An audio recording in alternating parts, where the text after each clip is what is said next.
Assalamualaikum warahmatullahi wabarakatuh. Jumpa lagi dengan saya, saudara dan saudariku, untuk membahas kontradiksi buku Biblos, ya kan? Dan saya ucapkan ribuan terima kasih kepada saudara dan saudari yang telah mendukung channel ini secara tidak langsung. Saudara dan saudariku juga telah ikut serta dalam mengadakan donasi kemanusiaan untuk yatim piatu dan orang tua jompo di yayasan apabila channel ini juga nantinya akan berkembang, karena hasil channel ini 60%-nya akan disumbangkan untuk kemanusiaan, dan itu adalah sumbangan atas nama kaum muslimin dan muslimat nantinya. Dan karena itu perlu saya beritahukan, ya kan, agar saudara dan saudari kaum muslimin dan muslimat mendukung channel-channel Islam lainnya untuk membentengi umat dari pemurtatan dan kristenisasi. Kita akan kembali mengangkat tema, yaitu kontradiksi buku Biblos, ya kan. Dan semoga apa nanti yang saya sampaikan ini bermanfaat bagi kaum muslimin dan muslimat lainnya. Dan saya ucapkan ribuan terima kasih bagi kaum muslimin dan muslimat yang sudi sama-sama mendukung channel ini, karena channel ini adalah channel kemanusiaan. Apabila nanti channel ini sudah berkembang, sudah disetujui oleh Google, maka hasil dari channel ini 60%-nya akan disumbangkan kepada yatim piatu dan panti jompo di yayasan di negeri kita ini, dimanapun itu yang berada, yang sangat memerlukannya, nanti kita sumbangkan ke sana. Dan sebelumnya saya mohon maaf apabila nanti ada kata-kata atau penyampaian saya yang kurang berkenan di hati kaum muslimin dan muslimat. Pertama-tama, salam satu Tuhan, dan tiada Tuhan yang wajib disembah selain Allah. Dan semoga ini bermanfaat bagi kita semua, ya. Mari kita angkat satu ayat dari buku Biblos, ya kan, dimana di dalam ayat ini bercerita tentang firman Tuhan, ya, dan juga firman iblis kayaknya. Kenapa saya katakan ini mungkin firman Tuhan dan juga mungkin firman iblis, ya kan? Dan ini pun kalau dipertanyakan kepada umat Kristen, maka umat Kristen itu pasti kalau nggak berasumsi ya jurus lompat kodok, kong kang king kong. Nah itu. Yang pertama kita bacakan, ya kan, di dalam 2 Samuel 24 ayat 1 yang berbunyi, bangkitlah murka Tuhan kepada Israel, ia menghasut Daud.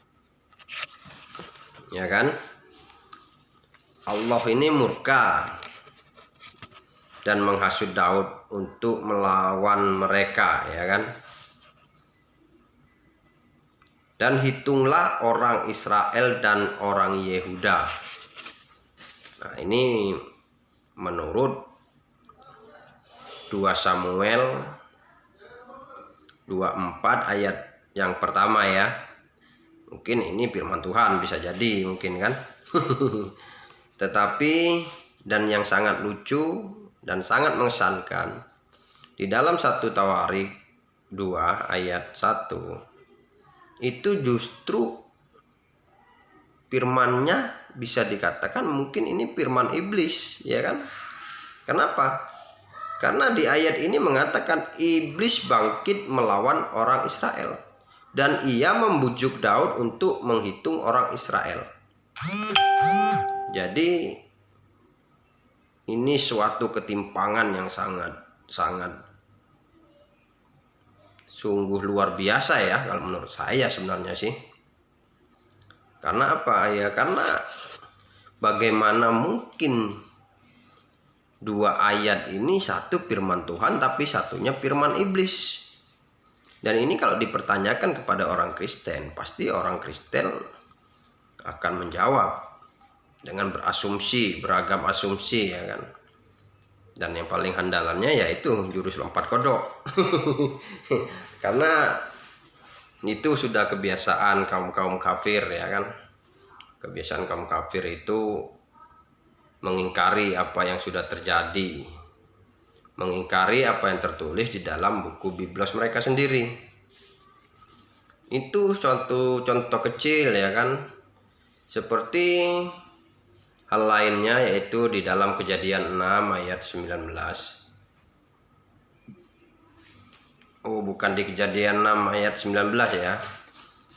Dan apabila nanti penyampaian ini ada yang kurang pas, tolong kaum muslimin dan muslimat yang mendukung channel ini silakan komen di kolom komentar ya kan. Dan jangan lupa share, like dan subscribe-nya agar channel ini bisa mencapai target dan diakui oleh Google nantinya ya kan.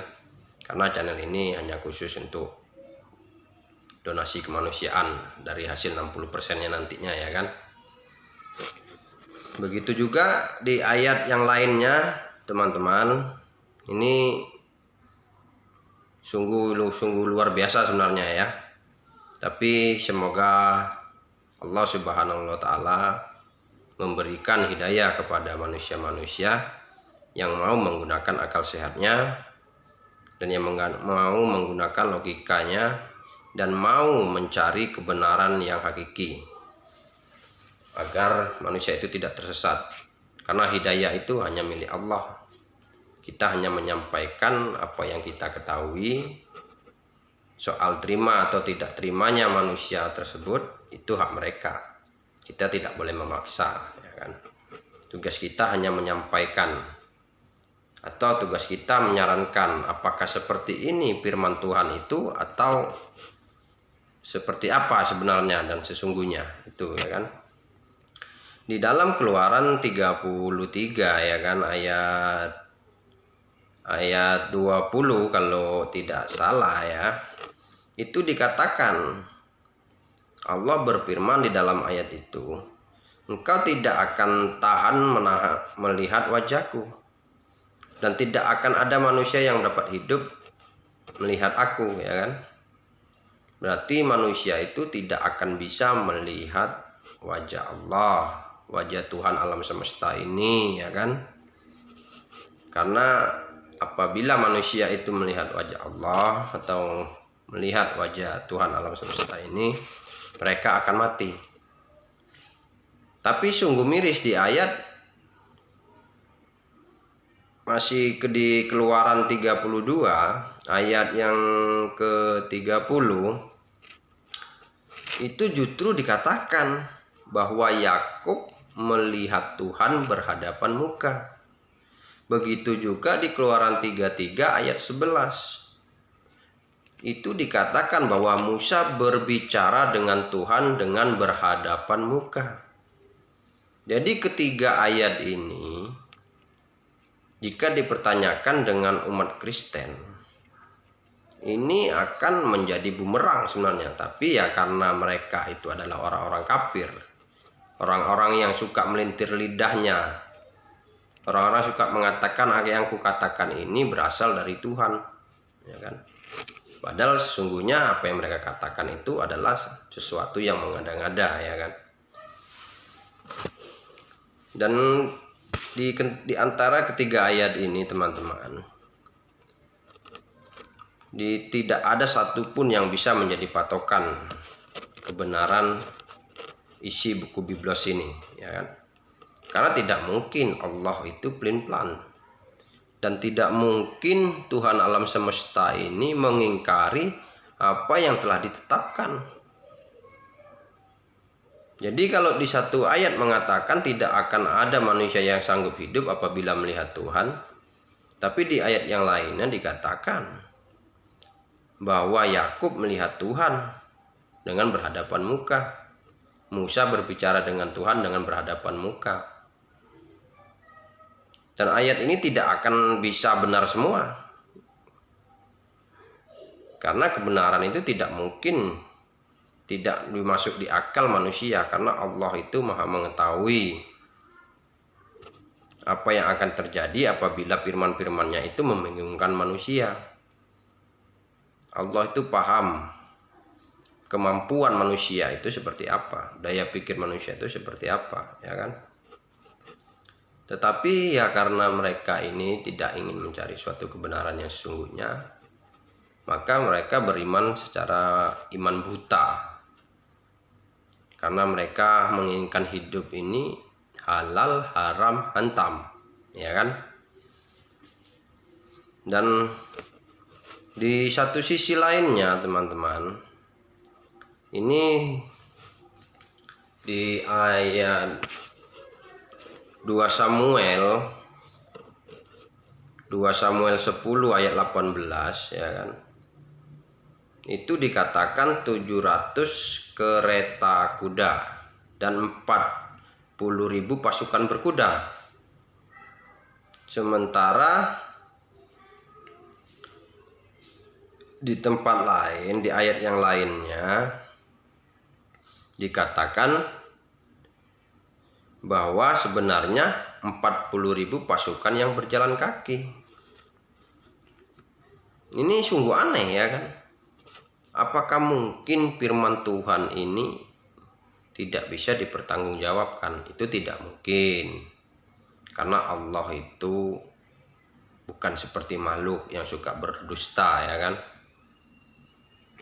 Tapi karena tangan-tangan manusia yang telah mengotori kitab-kitab terdahulu, sehingga mereka merubah sebagiannya dan mereka menyembunyikan sebagiannya.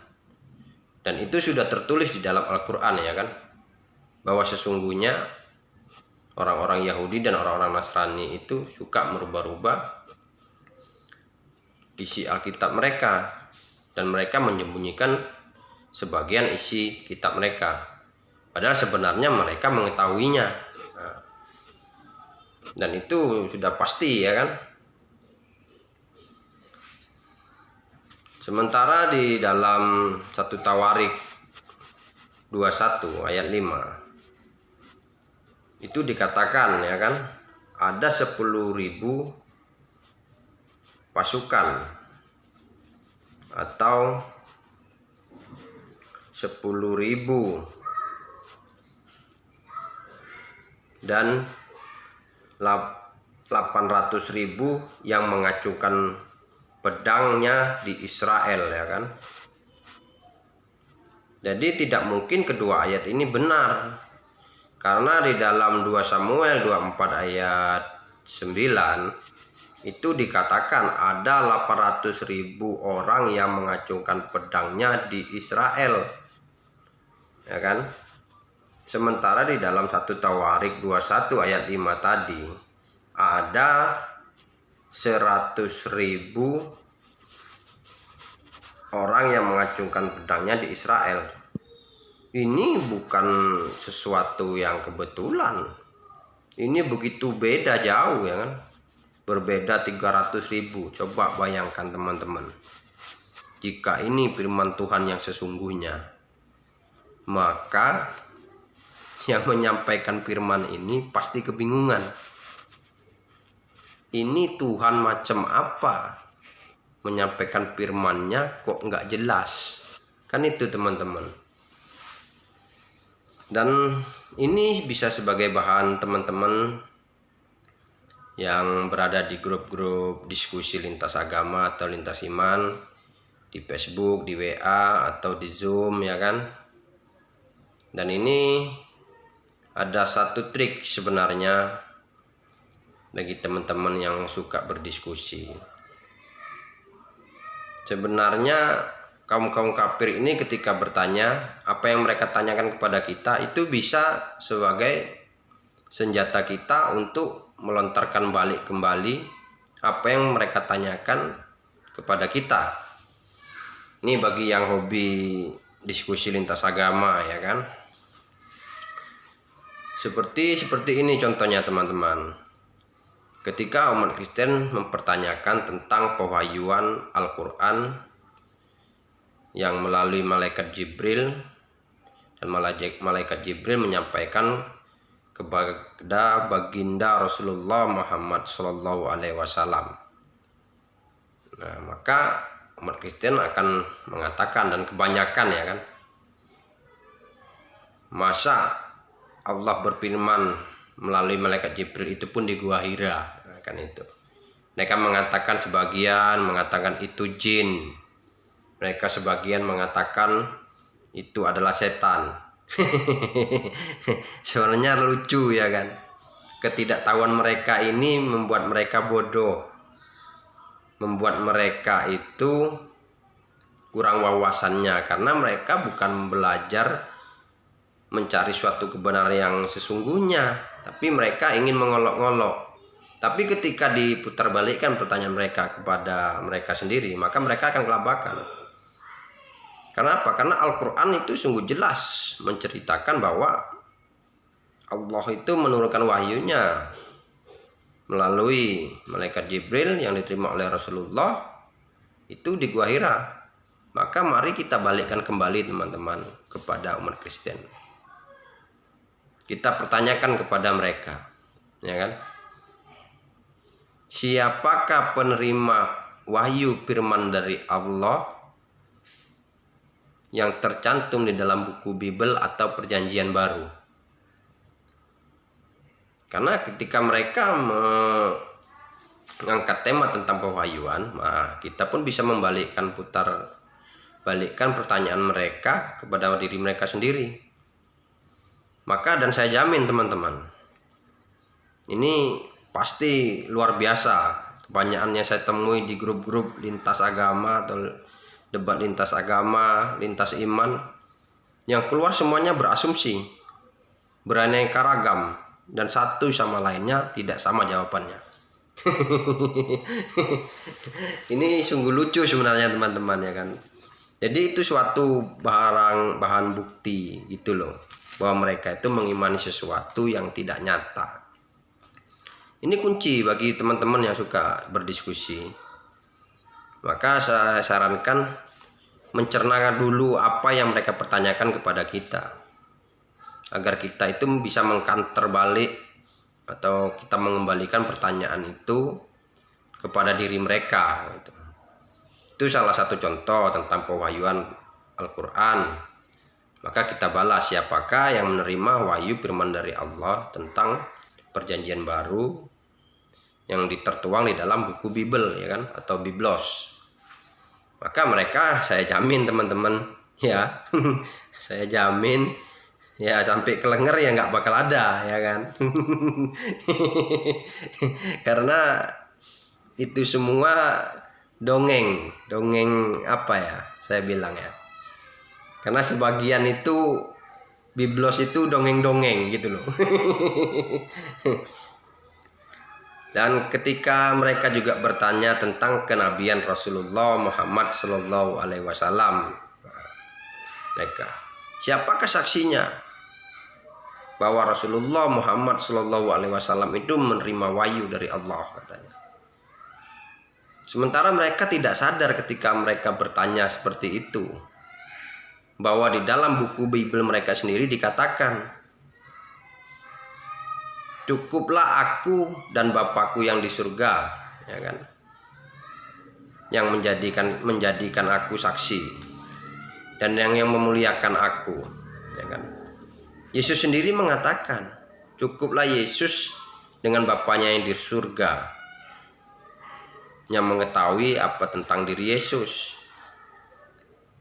Tapi mereka tidak mau memahami itu. Mereka itu membabi buta ketika bertanya, teman-teman. Itu kebanyakannya, maupun pendeta-pendeta, maupun misionaris, atau apalah bentuknya dari apa aliran mereka itu. Mereka itu membabi buta gitu loh.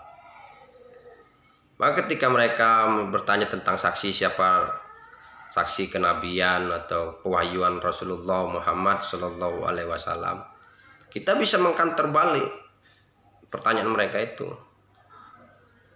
Ya kan? Siapakah nabi atau rasul yang menerima wahyu firman dari Allah yang disebut dengan buku Bible atau Perjanjian Baru? Dan ini sampai saat ini,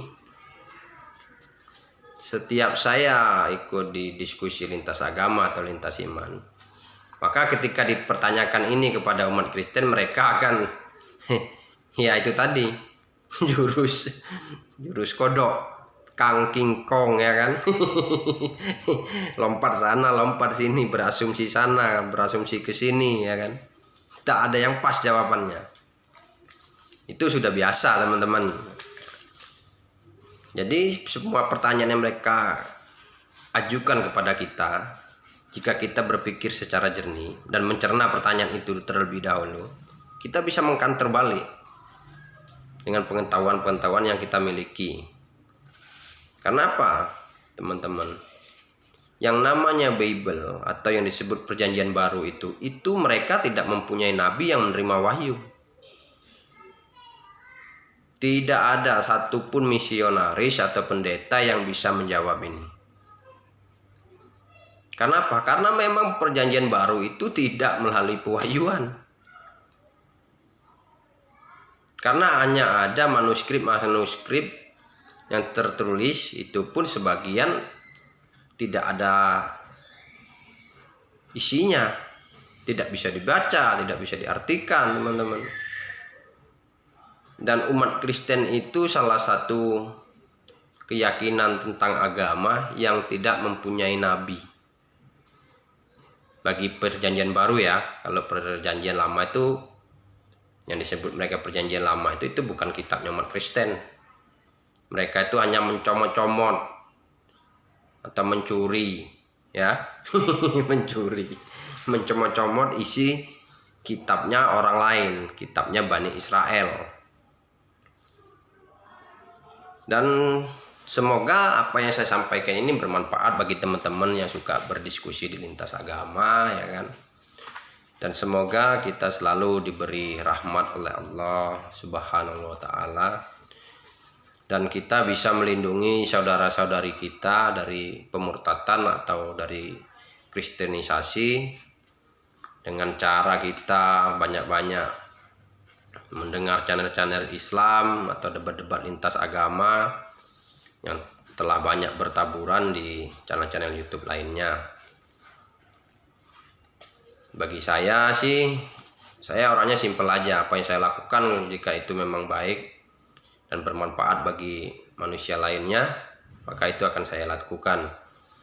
Dan semoga niatan saya ini bisa berjalan dengan lancar, bisa kita istilahnya menyumbang secara berjamaah, membantu saudara-saudari kita yang kesusahan seperti yatim piatu, ya kan, orang tua jompo yang berada di yayasan-yayasan di negeri kita ini. Karena begitu banyaknya apa yang telah terjadi, apa yang pernah kita lihat di dalam kehidupan kita sehari-harinya, itu mencontohkan begitu masih banyaknya kita kadang kurang peduli dengan saudara-saudari kita sendiri, ya kan. Ya mungkin di satu sisi kita sibuk dengan suatu pekerjaan, sibuk dengan kehidupan dan tanggung jawab kita masing-masing. Dan insya Allah dengan berdirinya channel ini secara tidak langsung kita bisa membantu saudara-saudara kita secara berjamaah, dan mudah-mudahan channel ini bisa mencapai target supaya diakui Google, supaya mempunyai penghasilan nantinya. Dan sumbangan itu nanti ya atas nama kaum muslimin dan muslimat yang telah menonton, men-share, men-like atau men-subscribe channel ini, bukan atas nama pribadi, tapi kita atas nama bersama-sama kaum muslimin dan muslimat. Kembali kita kepada pokok pembahasan kita, yaitu tentang kaum kafir, ya kan. Begitu banyaknya kontradiksi di dalam buku Biblos itu tadi, dan cara-cara kita mengkanter apabila kita dalam situasi debat atau diskusi, ya seperti yang saya sampaikan tadi, kita cerna dulu pertanyaan mereka, ya kan, seperti apa. Karena pertanyaan-pertanyaan yang saya sampaikan tadi itu tidak akan mampu dijawab oleh siapapun, karena mereka tidak mempunyai nabi. Perjanjian baru itu tidak mempunyai nabi, tidak melalui pewahyuan. Jadi mereka akan, apabila mereka bertanya tentang hal itu, secara tidak langsung mereka telah menampar pipi mereka sendiri dengan pertanyaan mereka. Dan baik teman-teman, saudaraku kaum muslimin dan muslimat, maka sama-sama kita